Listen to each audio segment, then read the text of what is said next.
সংগ্রামী জনতা 10ই জুন সোমবার দুপুর 12 ঘটিকায় কলকাতার ভবানী ভবনের সামনে অবস্থিত শহীদ ভবানী প্রসাদ ভট্টাচার্যের 110তম জন্মদিন উপলক্ষে ভবানী ভবন পুলিশ বিভাগের আয়োজনে ভবানী প্রসাদ ভট্টাচার্যের নাতিন তনুজা ঘোষালের স্বামী পালগুনি ঘোষালের সহযোগিতায়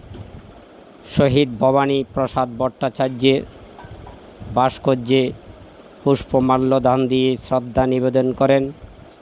ভবানী ভবনের আইপিএস অফিসার ও বিভিন্ন সংগঠনের নেতৃবৃন্দ। উপস্থিত ছিলেন যথাক্রমে